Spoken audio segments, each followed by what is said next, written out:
Hello students, तो चलिए आज एक्सप्लोर करते हैं एक बहुत ही interesting chapter, the sound of music.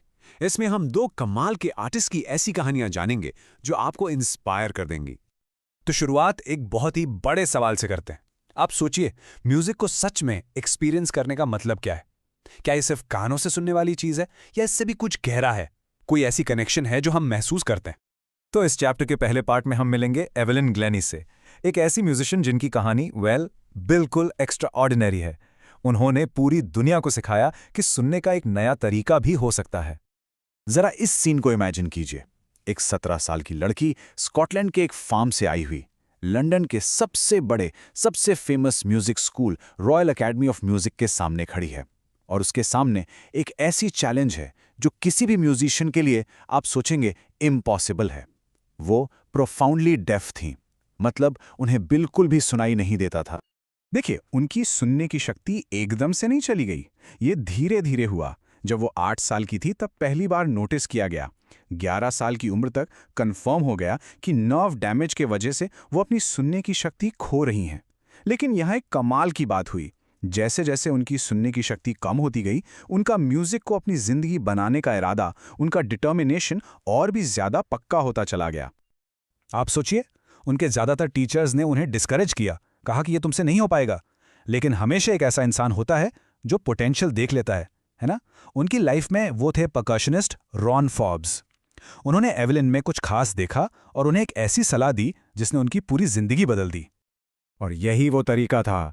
उन्होंने सीखा कि म्यूजिक को सिर्फ कानों से नहीं, बल्कि पूरे शरीर से, पूरी बॉडी से फील किया जा सकता है।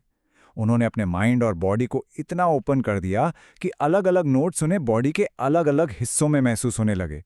जैसे हायर ड्रम की वाइब्रेशंस को वो कमर के ऊपर फील करती थीं और लोअर ड्रम को कमर के नीचे। जाइलोफोन बजाते वक्त वाइब्रेशंस उनकी उंगलियों तक पहुंचती थी। ये कमाल था। ऐसा लगता था जैसे उनका पूरा शरीर एक म्यूजिकल इंस्ट्रूमेंट बन गया हो। 1000 से भी ज्यादा।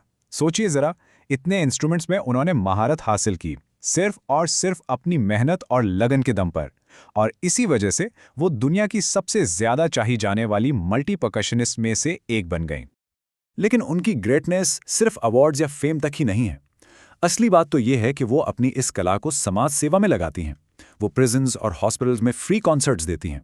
और सोचिए, उन डेफ बच्चों के लिए वो कितनी बड़ी शाइनिंग इंस्पिरेशन है, एक जीती जागती मिसाल कि कुछ भी पॉसिबल है। अच्छा, तो अब हम चलते हैं इस चैप्टर के दूसरे हिस्से की तरफ, और यहाँ हम बात करेंगे अपने ही देश के एक लेजेंड की, उस्ताद बिस्मिल्लाह खान।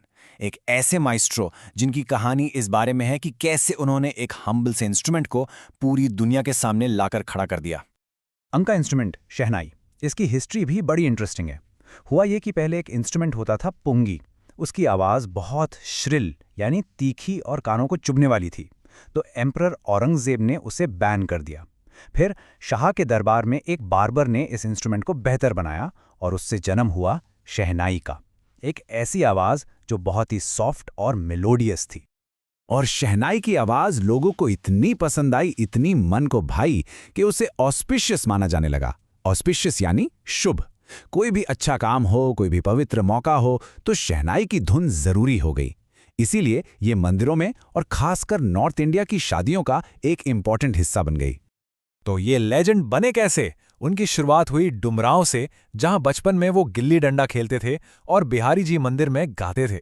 फिर वो बनारस आ गए, जहां गंगा के किनारे मंदिरों में वो घंटों रियाज करते थे। उनकी लाइफ का टर्निंग पॉइंट आया 1938 में, जब उन्हें ऑल इंडिया रेडियो पर परफॉर्म करने का मौका मिला। और फिर वो ऐतिहासिक दिन 15 अगस्त 1947, जब आज़ाद भारत ने पहली सांस ली, तब लाल किले से पूरे देश ने उनकी शहनाई की धुन सुनी। और आखिर में 2001 में उन्हें भारत के सबसे बड़े सिविलियन अवार्ड भारत रत्न से सम्मानित किया गया।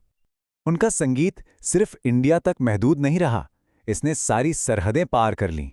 अमेरिका के लिंकन सेंटर हॉल से लेकर मॉन्ट्रियल के वर्ल्ड एक्सपोजिशन तक, कैन आर्ट फेस्टिवल से लेकर ओसाका ट्रेड फेयर तक, हर जगह उनकी शहनाई की गूंज सुनाई दी। यहाँ तक कि तेहरान में एक ऑडिटोरियम का नाम ही उनके नाम पर रख दिया गया। ये थी उनकी ग्लोबल रिकग्निशन। लेकिन इतना सब कुछ हासिल करने के बाद भी, पूरी दुनिया घूमने के बाद भी, उनका दिल हमेशा अपनी जमीन से, अपनी जड़ों से जुड़ा रहा। वो कहते थे, जब भी मैं विदेश में होता हूं, मैं हिंदुस्तान को देखने के लिए तरसता रहता हूं, और जब मुंबई में होता हूं तो सिर्फ बनारस और पवित्र गंगा के बारे में सोचता हूं। कितनी गहरी बात है ना। तो यहां हमने देखी दो अलग अलग लेजेंड्स की कहानियां, एक एवेलिन गुलेनी, दूसरे उस्ताद बिस्मिल्लाह खान। दोनों के रास्ते बिल्कुल अलग, चैलेंजेस बिल्कुल अलग, लेकिन क्या इन दोनों की कहानियों में कोई एक कॉमन लेसन है, कोई एक ऐसी सीख है जो हम सबके लिए है? बिल्कुल है। इस टेबल को देखिए, ये उनकी ग्रेटनेस के शेयर्ड पाथ को कितने खूबसूरती से दिखाता है। दोनों के सामने एक बड़ा चैलेंज था। एवेलिन के लिए उनकी फिजिकल डिसेबिलिटी, तो उस्ताद साहब के लिए एक फोक इंस्ट्रूमेंट को क्लासिकल स्टेज तक ले जाना। दोनों के पास एक गाइडिंग फोर्स थी। एवेलिन के पास उनके मेंटोर की विजडम, तो उस्ताद साहब के पास ट्रेडिशन और स्पिरिचुअलिटी। और दोनों का कोर वैल्यू क्या था? डिटर्मिनेशन और हार्डवर्क एवेलिन के लिए, और डिवोशन और ह्यूमिलिटी उस्ताद साहब के लिए। देखा आपने, रास्ते अलग पर मंजिल तक पहुंचाने वाले उसूल एक ही थे। तो इस सब का सबसे बड़ा टेकअवे क्या है? सबसे इंपॉर्टेंट बात यह है कि इनकी कहानियां हमें यह साबित करके दिखाती हैं कि ग्रेटनेस इस बात में नहीं है कि आपके पास क्या है, बल्कि इस बात में है कि जो आपके पास है, आप उसके साथ करते क्या हो। आपकी परिस्थितियां आपको डिफाइन नहीं करती, आपका पैशन, आपकी डेडिकेशन डिफाइन करती हैं। और एवेलिन ग्लेनी का ये कोट इस पूरे चैप्टर के मैसेज को, इसकी आत्मा को एक लाइन में समझा देता है। अगर आप मेहनत करते हैं और जानते हैं कि आप कहां जा रहे हैं, तो आप वहां जरूर पहुंचेंगे। ये तो किसी भी फील्ड में सक्सेस का फॉर्मूला है ना?